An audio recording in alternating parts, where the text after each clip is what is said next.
11월 28일 월요일입니다. 예배 자리에 나오신 성도님들을 주님의 이름으로 환영하고 축복합니다. 기도하겠습니다. 이 아침 주님의 말씀을 듣기 원합니다. 저희의 귀와 마음을 열어 복되신 말씀을 받게 도와주시옵소서. 예수님 이름으로 기도했습니다. 아멘. 오늘 하나님께 주신 말씀은 요엘서 1장 8절로 20절 말씀입니다. 제가 봉독하겠습니다. 너희는 처녀가 어렸을 때에 약혼한 남자로 말미암아 굵은 배로 동이고 애곡함같이 할지어다. 소재와 전제가 여호와의 성전에서 끊어졌고 여호와께 수종드는 제사장은 슬퍼하도다. 밭이 황무하고 토지가 마르니 곡식이 떨어지며 새 포도주가 말랐고 기름이 다하였도다. 농부들아, 너희는 부끄러워할지어다. 포도원을 가꾸는 자들아, 곡할지어다. 이는 밀과 보리 때문이라. 밭의 소산이 다 없어졌음이로다.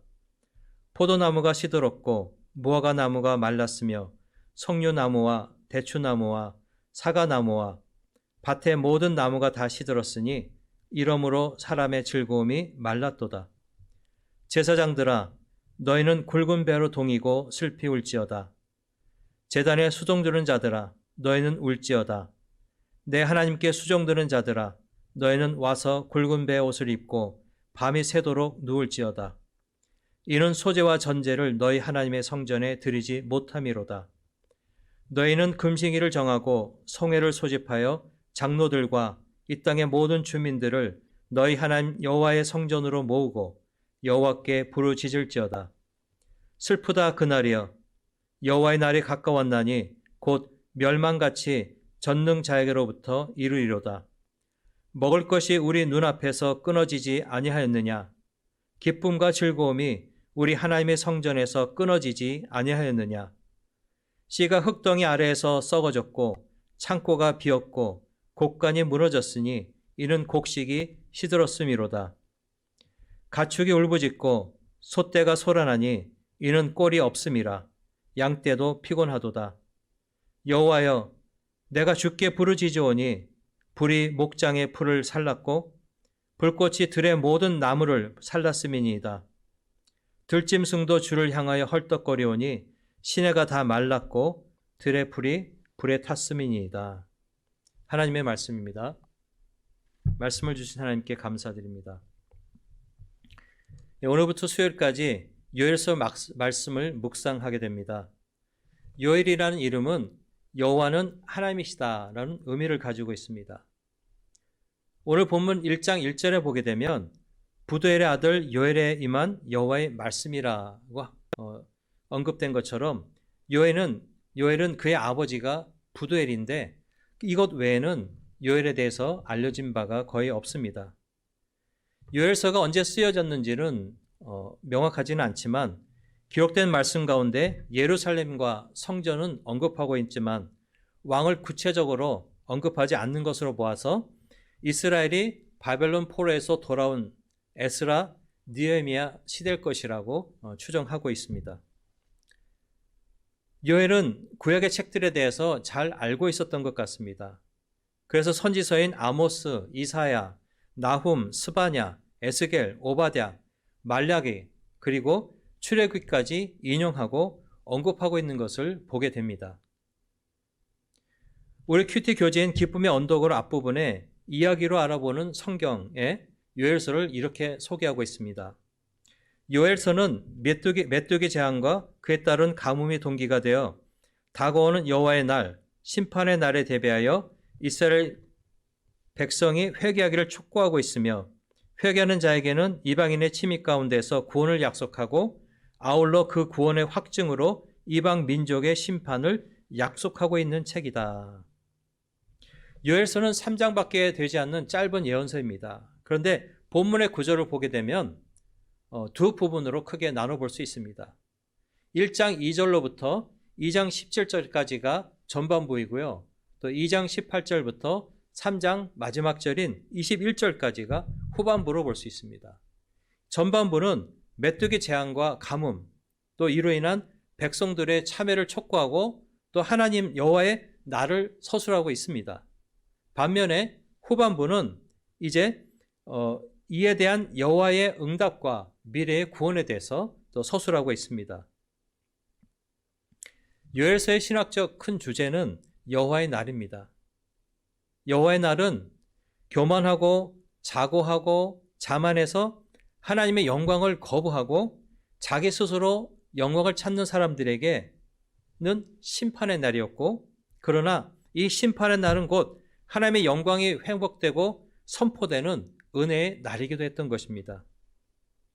재앙과 가뭄, 여호와의 심판, 그리고 구원과 회복, 이방 민족의 심판이라는 이 두 가지 중 여러분에게 선택권이 있다면 어느 쪽을 선택하시겠습니까? 당연히 후자를 아마 선택하실 것입니다. 그러나 우리 인생을 돌아볼 때 재앙과 가뭄, 또 하나님의 심판에 대한 경각심과 또 두려움 없이는 구원과 회복의 은혜를 깨닫고 감사하는 자리에 있기는 정말 쉽지 않은 것 같습니다. 그렇기 때문에 하나님이 내리시는 재앙은 하나님의 백성들이 잘못을 회개하고 하나님께 돌아와서 구원받게 하시려는 선한 의도가 담겨져 있다는 것을 잊어서는 안 될 것입니다. 지난주 우리는 추수감사절을 지내면서 감사와 기쁨을 나눈 시간들을 가졌습니다. 떨어져 지내던 친척과 친지들과 함께 모여 음식을 나누고 대화를 나누면서 조금은 여유로운 시간들을 가지셨을 것입니다. 또 시기적으로도 추수로 대표되는 수확과 풍요로움이 있는 계절이기 때문에 그래도 이때만큼은 감사할 수 있는 삶의 여유가 생기는 것 같습니다. 이 하나님의 은혜와 사랑, 공의를 잘 느낄 수 있는 때는 추수감사절과 같은 때, 그러니까 일이 잘 풀리고 또 성공하고 건강하며 평안할 때라고 우리가 생각해 볼 수 있습니다. 그런데 사실 이러한 때는 우리 인생에서 그리 많지 않습니다. 그리고 그러한 때조차도 하나님의 은혜와 사랑, 공의를 제대로 감사할 때가 그리 많지 않은 것 같습니다. 하루 중 가장 어두운 때가 해가 뜨기 직전이라고 합니다. 캄캄한 밤하늘에 별빛이 유난히 더욱 빛나듯이 오히려 일이 잘 풀리지 않고 실패하고 병들고 평안이 흔들리는 그 삶의 자리가 오히려 우리에게는 하나님의 은혜와 사랑, 공의를 더 갈망하고 기대하고 또 경험할 수 있는 그런 은혜의 시기라고 저는 봅니다. 요나가 하나님의 명령을 거부하고 도망쳤을 때 자신이 타고 가던 배가 풍랑을 만나 침몰할 위기에 처했고 요나는 바다로 던져져서 큰 물고기에 삼켜지기까지 했습니다.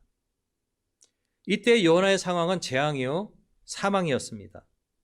최악이었죠. 그러나 그 상황은 하나님의 은혜와 긍휼, 부르심으로 나아가는 과정이었음을 우리는 알고 있습니다. 예수님께서 붙잡히시던 밤에 베드로는 닭이 울기 전 3번씩이나 예수님을 부인했었습니다.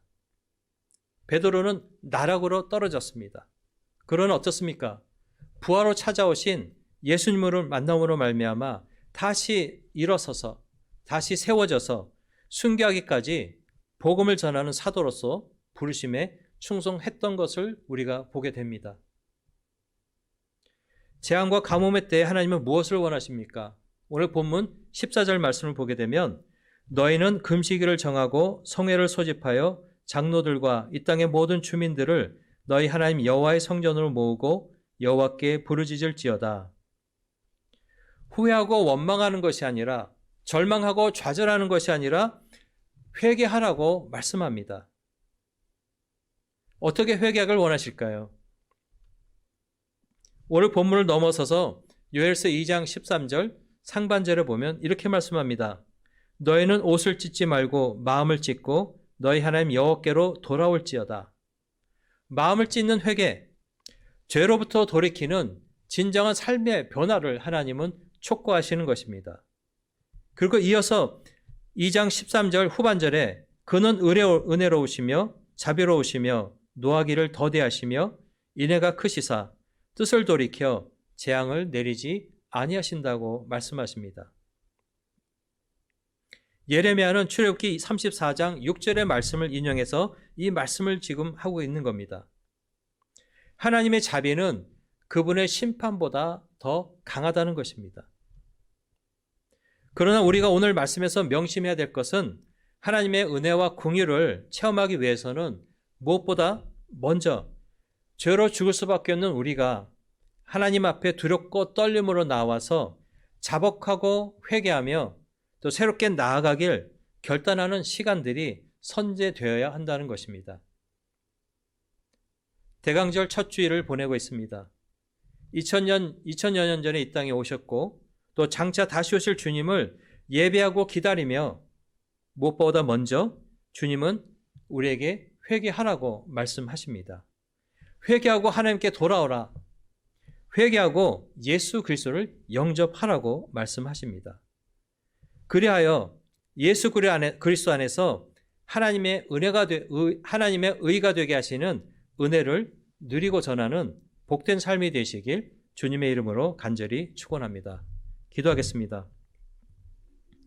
주님, 회개를 촉구하는 말씀을 듣습니다. 오늘 주신 말씀으로 우리 자신을 조명하게 하시고 회개에 합당한 삶으로 나아가는 결단과 은혜가 있도록 임마누엘 하나님께서 함께하여 주시옵소서. 예수 그리스도의 이름으로 기도했습니다. 아멘.